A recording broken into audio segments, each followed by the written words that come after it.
Hi guys, I'm not a regular mom, I'm a cool mom, and this is Recapping the Race.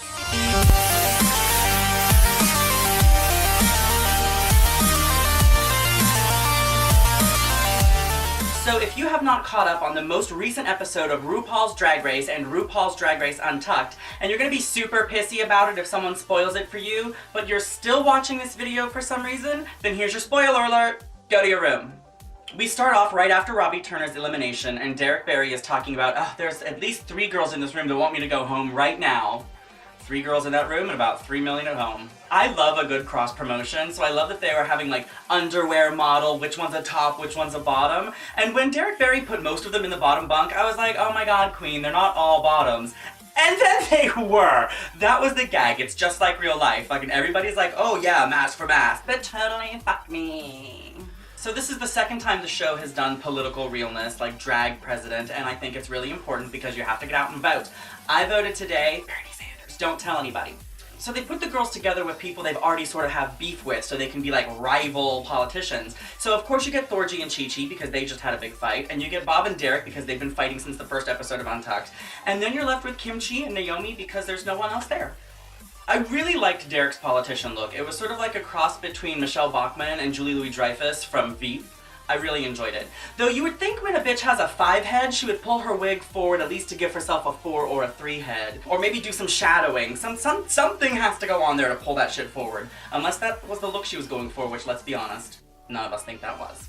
And I gotta say, she was really impressive. I think she proved to us that Derek Barry is actually a good actress. She just needs a good director, and that's what she had in Bob the Drag Queen. She can perfectly do it as long as someone is there to be like, how about more like this instead of like that? She doesn't function well on her own. She needs someone to tell her what to do. Of course, if you watch Untucked, she's the first bitch to take all sorts of credit. Well, my video, I did this, my video, I was super good. We all know if you were left to your own devices, you were gonna look shitty, bitch. It was Bob the Drag Queen's influence. Let's call that what it is. Learn to be humble, bitch. Don't be so Shannon Doherty. So we learned a little bit about Bob's political past with drag queen weddings, which is where she used to go around Times Square and Herald Square and do these demonstrations for marriage equality. And my favorite part of this episode was the picture of like her with Honey LeBronx and baby Ms. Cracker. Now, if you guys don't know who Ms. Cracker is, she's this super, super fierce queen. She's, you know, like snatched makeup, gorgeous hair, always really on point.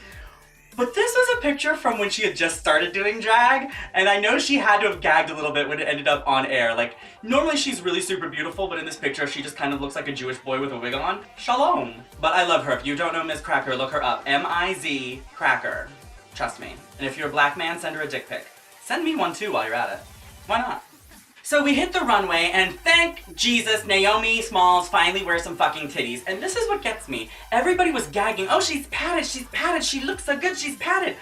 So they knew she wasn't wearing titties this whole time, and nobody cared. Nobody cared. And as soon as she puts on titties, now, oh, she wore titties. I'm gonna do the same thing if I get on next season. I'm not gonna wear a wig. And then about 6 episodes in, I'll put a wig on, and they'll be like, oh my god, she's wearing a wig.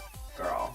But brava, bitch, brava putting on titties and some ass. Look at you, looking like a drag queen. And I think it's hard to give Naomi credit for the look that she was wearing though, because she straight up stole it from Raven. And she was like, oh, I was inspired by one of my favorite queens, Raven. That wasn't an inspired by look, that was a blatant lift. Like, they even showed the side by side, it was the exact same outfit. Take notes, girls, you just find an outfit that's already been worn on the runway that everybody loved, and then wear that outfit again. I guess that's how that works now. I kind of love Thorgy Thor's look. She kind of looks like a cross between Amy Grant from the Baby Baby video and Ariana Grande. I thought Kimchi's look was stunning, but I don't think she really did the assignment. Like, all of the other girls are out there looking like actual black and white images, and she was like literal black and white. And it was beautiful, but I don't think that was the assignment. Now, Bob's ad for president was absolutely stunning. It was stunning. She has proven time and time again, and really nailed it home this time, that that bitch is an actress. Hollywood, start casting a bitch. Bob the Drag Queen. I'll take 10% because it was my recommendation. And I love Michelle Visage, but she always wants a glamorous, real girl. That's the look she always wants. Every season she's like, oh my god, you're so amazing, but I'm waiting for you to be a glamorous, real girl. There's a lot of different kinds of drag, and glamorous real girl is one of those styles, but it's boring. It's boring and it's tired. It's so tired. And bless Kimchi's little heart, I know she has issues with public speaking, she has this lisp, and I don't know if there's a language barrier or not because she said she was born in America but grew up in Korea. And she was so worked up about it that she started crying, and she was like a literal Sad clown. I really feel like her ad should have been in Korean. I think I would have gagged. If it was like Korean with English subtitles, that would have been every little thing. And I always try to recommend to girls that come over from other countries and they're always like, oh, well, I don't know about the onstage question or the this and that, and it's like, well, just answer it in your native language and turn everybody out. It's like in season 3 of So You Think You Can Drag, Pattaya Hart answered her onstage question in Thai, and nobody knew what she said. The 5 Thai people in the balcony just screamed and lived for her, but everyone gagged because they were like, work, bitch, second language. Well, I guess technically that's her first language. But work anyway.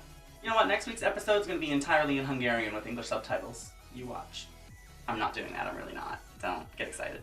Now, I agree that Thorgy Thor's video was not shady enough, but I will say that she played that character to the balcony and back. She stayed in character, she had that whole thing going on the entire time. She was more committed to her character than Naomi Smalls was. Naomi Smalls was giving us that drag queen acting. It's like, I'm a drag queen, and everything I say comes out like this. Because I'm a drag queen. That's acting. That's every drag queen acting. That's what Naomi did. Thorgy gave us actual acting, which I really appreciated, and I think it should have carried her farther. I totally get Chi-Chi's not wanting to be country. I feel like wherever you're from, there's like that one aspect that makes you super local, and everybody's like, oh, don't be that, that's so local. But that's what makes you special elsewhere. If you're gonna be like super country, and you take that to America at large, that's something that people are gonna identify with, and it's something they're going to like about you. So a lot of those things that at home is your weakness, abroad is your strength. And I don't care what anybody says, her look was absolutely small town politics realness. It was like, I've got a short business haircut and I've got on this suit that I bought at TJ Maxx and you need to vote for me for City Council of Greenville. I just feel like you can't tell her to be more country and then read her for the look that is absolutely appropriate for that character. So if you're going to judge them in teams, which there's only 6 people left, what a horrible idea. But Bob and Derek should have absolutely won. Their videos were amazing. The clear winner, hands down. But Kim Chi was safe? Get the fuck out of here with that shit. Get out with that shit. Her runway look, while stunning, I think missed the point, and her video was terrible. There was no read, it wasn't funny, she didn't deliver the lines, so they're obviously being judged in teams, and they put Chi-Chi and Thorgy in the bottom 2. And I love when you watch Untucked that Chi-Chi was like, oh, y'all gonna have to work on that. This is what that song is about. That's what I would do if it was gonna be me. Like it wasn't gonna be her. She even said, watch them say, Chi-Chi, you're in the bottom and I'm gonna gag. This challenge was designed to send Thorgy Thor home. You can't tell that bitch, okay, here's a very broad subject, but do it in 45 seconds. You can't do that to her. The super creative people, you know, she's a brainstormer. She throws it out, throws it out, throws it out, throws it out. And usually she has time to do it all. And then the song that they had to do. You've got a black drag queen in a gorgeous evening gown versus the Pokemon monster, and I'm telling you I'm not going. There is no way Thorgy was not going home at that lip sync challenge. There was no way. Even to the point where like Chi-Chi's shoe caught the back of that dangly necklace thing just in the right time to break the beads all over the place. And I went into it knowing as soon as that song started, I said, my girl's going home today. It's just a shame. There's no other way to say it. It's just a shame that Naomi Smalls and Chi-Chi DeVayne, and I love them both, but they're not as good as Thorgy Thor, and she should not have gone home before those two, by any stretch of the imagination. It's a fix. That's all. I think the top 3 is definitely going to be Bob the Drag Queen and Naomi Smalls, and that third spot at this point I guess is a wild card. Who even knows what the fuck is gonna happen? Any one of those other girls could fill in that final spot. I'm gonna hope that it's Chi-Chi DeVayne, because of the girls that are left over, she's my favorite. Thank you guys for watching. If you liked me or you enjoyed the show, feel free to subscribe to my YouTube channel. We can be friends on Facebook. You can follow me on Instagram or on Twitter. Once again, my name is Sister Mary Helen, and this has been Recapping the Race.